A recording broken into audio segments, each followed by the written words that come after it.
Hey everyone, it's Jess, back with the Lattes and Lifting podcast.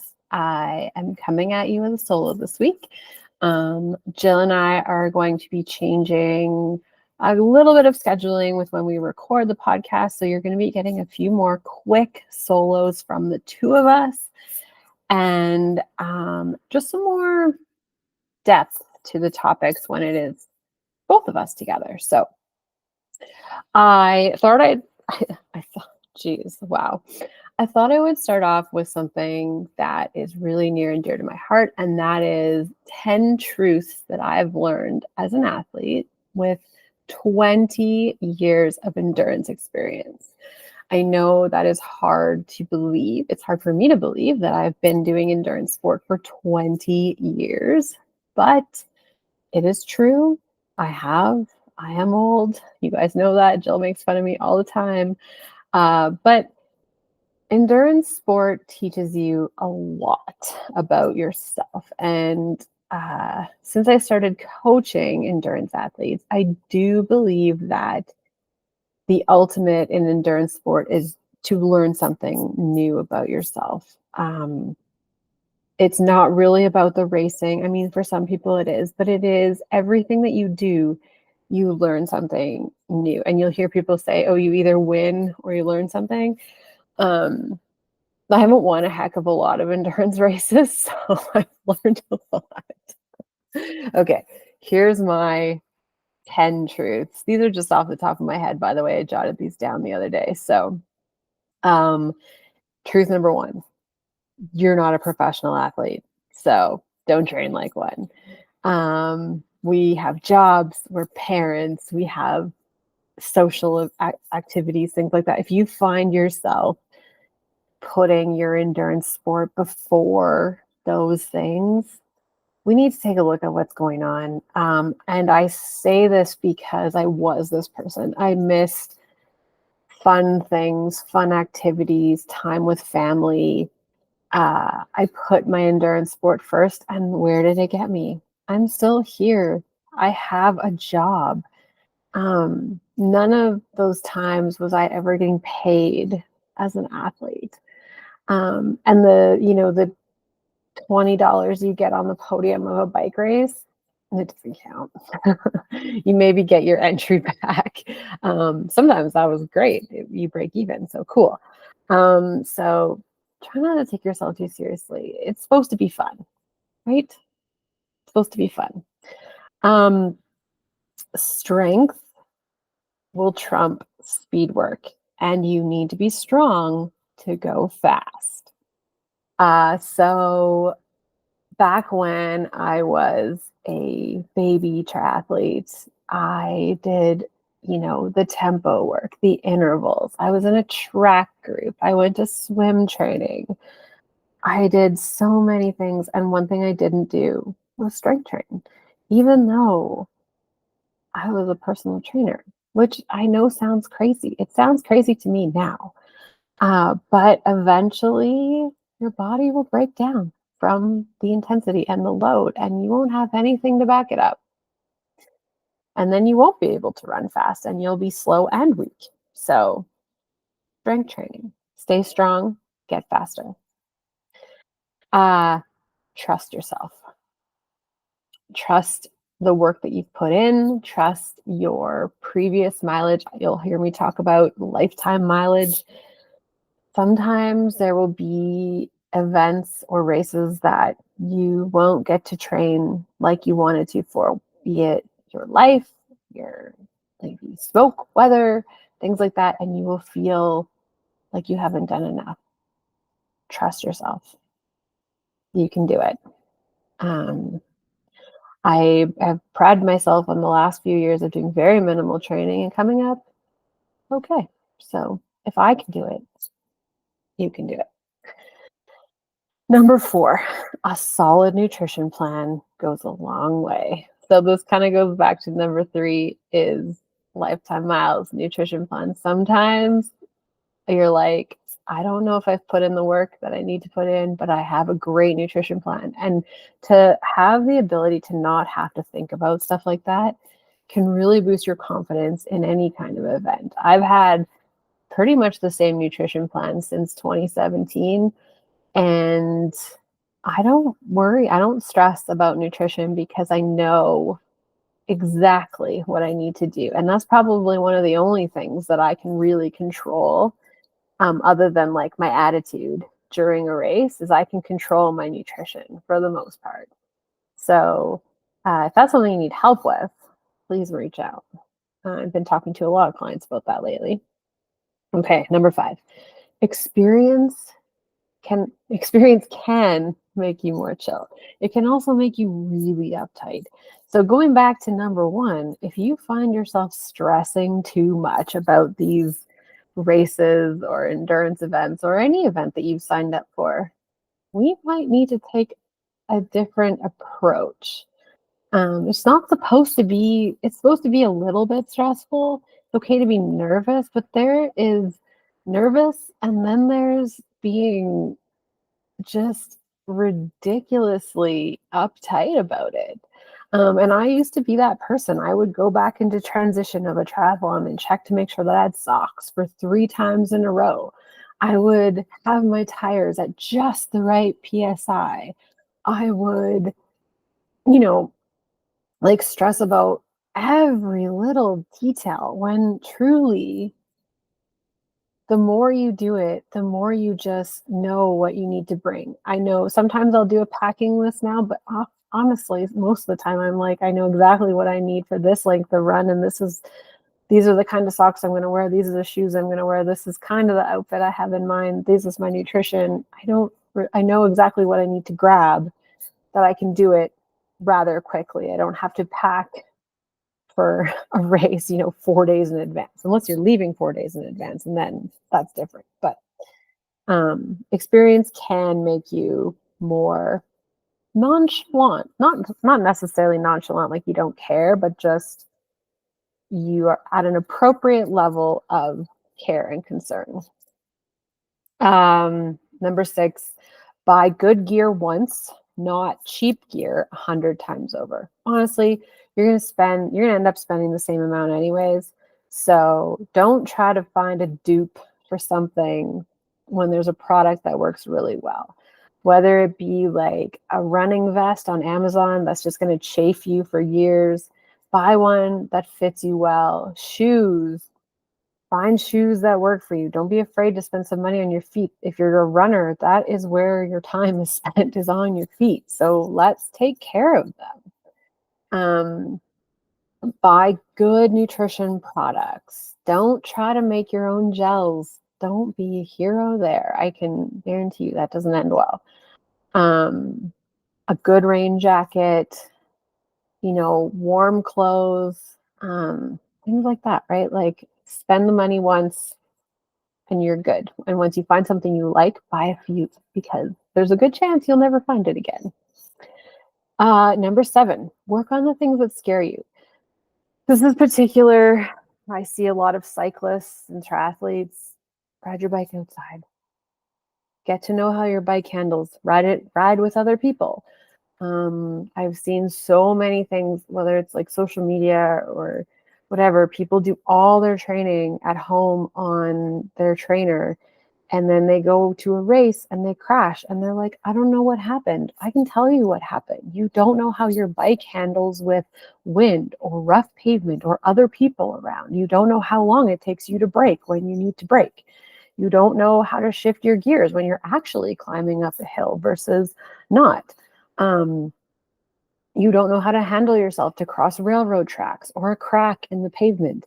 Practice those things. If you know that you're going to be in a race close to other people or with those kinds of, not very many races happen where it's pavement that is absolutely untouched. So practice all those things. Open water swimming. If you know you have an open water swim, make sure you get into a lake if you can. Otherwise, you might be in the middle of said lake having a panic attack because you can't see the bottom of the pool. The black line is not there at a lake.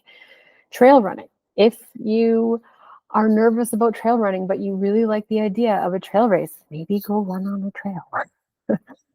These are all things that you should be doing. I like the phrase "train as you race." For yes and no, I like it. Uh, I don't. I like it because yes, you should be doing experience. You should be practicing taking your water bottles out of your water bottle holders. I don't know how many times I've heard of people crashing because they're trying to get their bottle back in and they don't know how to ride with one hand. There's an easy fix, and that easy fix is practice. Ride up and down your street, taking your water bottle in and out for like 100 reps, if that is your struggle. And don't try anything new like that on race day. If you've never practiced and you're like, oh, I'm going to crash if I do this. Well, yeah, you probably will. I'm sorry that sounds kind of harsh, but I'm telling you, so many times I see people post about things like that. And I'm like, there was an easy prevention. And that prevention is practice. Now, there are crashes that absolutely cannot be prevented, but I you guys know I did a lot of bike racing and I have never crashed in a group and I have avoided several group crashes in Peloton. So if you know how to handle a bike, sometimes you can just ride around and keep yourself safe. Number 8, it is okay to take breaks. Your sport will always be there. So if you're a triathlete and you feel like you're kind of bummed about triathlon, maybe do some bike racing for a while. Maybe do some running for a while. Maybe just focus on swimming for a while. Maybe don't do any of those things and come back in a few years when you're feeling kind of fired up again. Um, you you know that I was a triathlete, went to bike racing, didn't run for a couple years. I haven't swam in so long, and I honestly don't miss it. So don't count on that happening anytime soon. But even road riding, kind of done with that right now. Never say never. I still have a road bike, but really more into, gravel, cyclocross, mountain biking. It just is what's working for me right now. But never say never. Number 9, don't fall victim to FOMO. Just because your friends are all signing up for a marathon, all signing up for an Ironman, doesn't mean you have to, unless you want to. I think this happens a lot I always say triathlon is a slippery, slippery slope. You can get sucked into, you've done a half Ironman, so an Ironman's next. Doesn't have to be. I've never done a full Ironman, and I'm okay with that. I'm okay with dying not being an Ironman. And you might have to really ask yourself what's important, because you sign up for that thing. First of all, that's a lot of money. Second of all, that's a lot of time. It's a big commitment. And I think sometimes we sign up for these big commitments just kind of willy-nilly. We don't really think about how we're going to train for it, how we're going to get there. It sounds really cool to do an ultra marathon. What does that look like in your life? If that ultra marathon is at the end of August, do you know when you're going to be doing all your long runs? Yeah, all summer long. So if you don't want to run long on Sundays all summer long, you should probably do an early race or a really late race. If you don't want to run in the heat, don't train for a race that's in August or September. And if you sign up for a triathlon in February, where do you think most of your training is going to happen if you live in Canada? Right.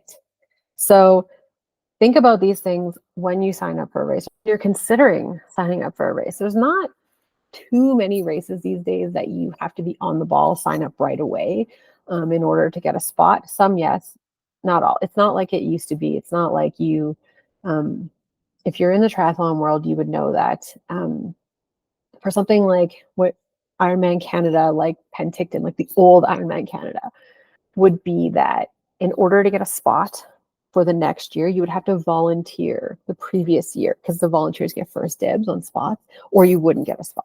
Now, I think like it's at the end of August, they still have spots. So it's not the same as it used to be. You don't have to make these rash decisions about signing up for races as soon as they open, or to jump through all these hoops to get to them. And lastly, this is going to be super short. I'm happy that we're doing these little tiny episodes. Um, an undertrained athlete is better off than an overtrained one. So if you're worried that you haven't put in the work, good. I would rather you do that than come to me saying, I'm feeling really cooked and we have, a month or two until race day. I don't want you to be burned out from your training. Remember what I said at the beginning? This is supposed to be fun. And if you're not having fun anymore, something's got to change. Being overtrained can present in a bunch of different ways. Overtraining can look like being super, super tired, but not able to sleep. Lack of appetite, even though you know you need to eat. It can look like weird, sort of out of nowhere injuries, small injuries. And then it's like it clears up, but then this one pops up. It clears up, and then this one pops up, or something that's nagging, but really shouldn't be nagging. Um, it can look like absolute dread before your sessions. It can look like, losing interest in other things that you used to be really interested in. Um,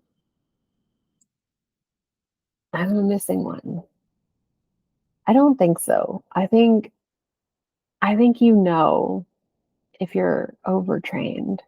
And and and I will say overtrained or under rested too. I think it's tricky to become overtrained. You really have to tell your brain to shut up a lot, and people have a hard time doing that. So, but under rested as well is a thing, and it's a gray area of overtrained, but under rested for sure. So looking at your total load through the week.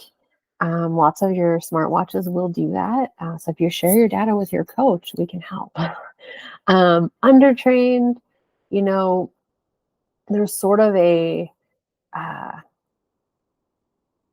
there's like little, milestones that you can meet. So like I always say like, if you can run a 10K, you can definitely run a 10 miler, which is 16K. And if you can run a 10 miler, you can do a half marathon. And if you can do a half marathon, yeah, you can do 30K. If you can do 30, you can probably do 50. So race day adrenaline is a thing. It will take you farther than you think, especially if you are undertrained. I would rather you be totally rested and feeling nervous about the distance than be a hair overtrained and be wanting to throw away your running shoes. So that's my 10 truths that I've learned as an endurance athlete. I hope that was helpful or enlightening for some of you.